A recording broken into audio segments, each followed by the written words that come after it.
নমস্কার, সকলকে স্বাগত জানাই আমাদের চ্যানেলে। আপনার দিনটি শুভ হোক এই প্রার্থনা করে আজকের ভিডিওটি শুরু করছি।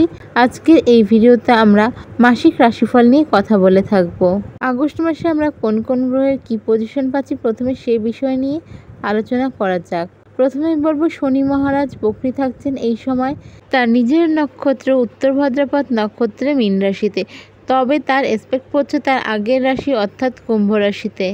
একটানা 138 দিন তিনি বকরি থাকছেন এবং শনির গ্রহের বা শনি মহারাজের মুখোমুখি এ সময় কন্যা রাশিতে থাকছে গত 28শে জুলাই 2025 থেকে আগামী 13ই সেপ্টেম্বর 2025 পর্যন্ত মঙ্গল কন্যা রাশিতেই থাকবে। এছাড়াও গুরু এবং শুক্রের আমরা কেদার ও কুবের যোগ লক্ষ্য করব এই সময়। এছাড়া বৃহস্পতি ও রাহুর নক্ষত্র ত্যাগ করে নিজের নক্ষত্রে এই মাসেই গোচর করবে। তো চলুন দেখে নেওয়া যাক গ্রহদের এই গোচরের ফলে রাশির ওপর তার কী প্রভাব পড়তে চলেছে এবং ভিডিওর সর্বশেষে থাকছে প্রতিকার। চলুন রাশিফলের বিস্তারিত আলোচনা শুরু করা যাক। কন্যা রাশির জাতক জাতিকাদের আগস্ট মাস কেমন যাবে চলুন দেখে নেওয়া যাক। রাশিচক্রের ষষ্ঠতম রাশি হলো কন্যা রাশি। এই রাশির অধিপতি হলো বুধ। প্রথমেই যে বিষয়টি নিয়ে বলছি সেটি হলো ফিনান্সিয়াল অবস্থা কি থাকছে এবং ক্যারিয়ার কি থাকছে। এই সময় কন্যা রাশির জাতক জাতিকারা যারা প্রাইভেট জবের সাথে যুক্ত রয়েছেন তাদের কিন্তু চাকরির স্থানে সুনাম বৃদ্ধি পেতে চলেছে। যারা সরকারি জবের সাথে যুক্ত রয়েছেন তাদের কিন্তু এই সময় একটু কাজের চাপ বাড়লেও আপনারা সহজেই তা উতরে যেতে পারবেন। এছাড়াও যারা বিজনেসের সাথে যুক্ত রয়েছেন এই সময় কিন্তু নিজেকে বা নিজের সময়কে ইনভেস্ট করে একটু যদি আপনারা চেষ্টা করেন প্রচুর লাভ কিন্তু এই সময় ব্যবসায় বাড়াতে পারবেন। তবে ফিনান্সিয়াল দিক দেখতে গেলে এই মাসটা কিন্তু আপনাদের একটু আর্থিক চাপ বহন করতে হবে, কারণ এই মাসে কিন্তু আপনাদের ব্যয়ের পরিমাণ বেশ বাড়তে চলেছে। কন্যা রাশির জাতক জাতিকাদের আরও একটি বিশেষ বিষয়ে নজর রাখতে বলবো, যাত্রাকালে কিন্তু নিজের কোনো দামি জিনিস, ব্যাগ, ওয়ালেট, মোবাইল এইসব জিনিস হারিয়ে যাওয়ার সম্ভাবনাও থাকছে। এর সাথে সাথে এই সময় নতুন সম্পর্কের হাতছানি থাকছে। তাছাড়া বাড়িতে কোনো খারাপ খবর এ সময় আসতে পারে। সম্পত্তি নিয়ে কিন্তু এই সময় আত্মীয়ের সঙ্গে বাদ বিবাদ বাড়তে পারে। এই সময় আপনার ভাষার জন্য, মধুর বাণীর জন্য কিন্তু কর্মস্থানে সুনাম পেতে পারেন। এই সময় কিন্তু পারিবারিক দিক দেখতে গেলে বেশ খুশির এবং শান্তি বৃদ্ধি পেলেও কিছু বিষয় নিয়ে কিন্তু অশান্তি থাকতে পারে মাসের মাঝের দিকে। এই সময় যদি রিলেশনশিপ অর্থাৎ সম্পর্কের দিক দেখতে চান তাহলে কিন্তু এই সময় পরিবার, পরিজন, বন্ধুবান্ধব থেকে নিজের সম্পর্ক নিয়ে কিন্তু কিছু বিরূপ মন্তব্য শুনতে হতে পারে। মাথা ঠান্ডা রাখবেন এবং নিজেদের মধ্যে কথা বলে তা মিটিয়ে নেওয়ার চেষ্টা করবেন। এই সময় আপনাদের মধ্যে অশান্তির কারণ কিন্তু সব সময় কোনো তৃতীয় ব্যক্তি থাকছে, তাই তৃতীয় ব্যক্তিকে অ্যাভয়েড করে নিজেদের মধ্যে যা সমস্যা রয়েছে তা মিটিয়ে নেবেন। এটা লাভ রিলেশনের ক্ষেত্রেও বলছি, এটা বিবাহিত দম্পতি যারা থাকছেন তাদের ক্ষেত্রেও বলছি।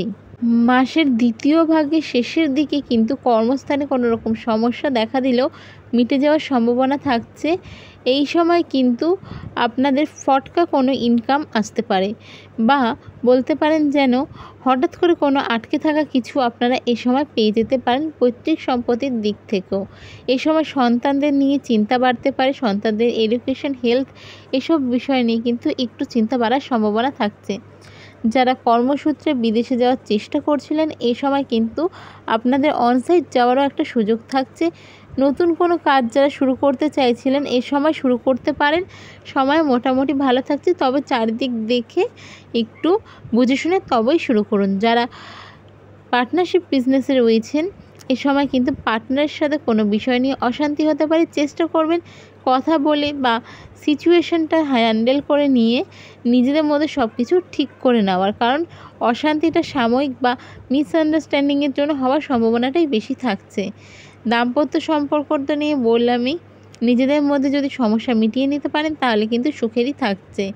এই সময় কিন্তু হেলথের দিকে দেখতে গেলে বাতের ব্যথা, দাঁতের ব্যথা, পয়েন্টে ব্যথা অর্থাৎ গিটে ব্যথা এই জিনিসগুলো ভোগাবে। এছাড়াও এই সময় পেটের সমস্যা আপনাদের কিন্তু বেশ ভোগাতে পারে। এছাড়াও এই সময় কিন্তু রাস্তাঘাটে চলাফেরার ক্ষেত্রে ভীষণ সাবধানতার সাথে আপনাদের চলাফেরা করতে হবে। এই সময় কিন্তু চোট আঘাত লাগার সম্ভাবনা থাকছে।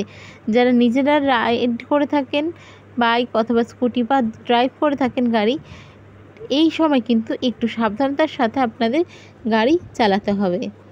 আগস্ট মাসে আপনাদের শুভ সংখ্যা হলো 12 অর্থাৎ 12, শুভ দিক হচ্ছে দক্ষিণ অর্থাৎ সাউথ, শুভ রং হচ্ছে সবুজ অর্থাৎ গ্রিন। এই সময় আপনারা রেমেডি হিসাবে কি করবেন? হনুমান চালিসা পাঠ করে দিন শুরু করুন। এই সময় মা লক্ষ্মীকে আপনারা বৃহস্পতিবার যে কোনো বা প্রত্যেকটা বৃহস্পতিবার করতে পারেন গোলাপ ফুল অর্পণ করুন এবং হলুদ লাড্ডু বা হলুদ কোনো মিষ্টি দিয়ে মা লক্ষ্মীর আরাধনা করুন। বার্থ চার্ট হিসাবে একটু কম বেশি এদিক ওদিক সম্ভাবনা থাকে, যা প্রেডিকশন করলাম তার। এবার যাদের বার্থ চার্টে এই সময় কোনো খারাপ গ্রহের পজিশন থাকছে বা কিছু থাকছে, তারা এই সময় কি করবেন? তারা এই সময় শনি মহারাজের কাছে গিয়ে যে কোনো শনিবার শনি মন্দিরে গিয়ে নিজের ছায়া দান করে আসুন। আশা করি এই রেমেডিগুলো করতে পারলে আপনাদের লাইফে যেই অবস্টেকেলসগুলো আসছে সেগুলি থেকে অতি সহজেই আপনারা ওভারকাম করতে পারবেন। ভিডিওটি যদি ভালো লেগে থাকে অবশ্যই সাবস্ক্রাইব, লাইক, শেয়ার করুন। জয় শ্রীকৃষ্ণ, রাধে রাধে।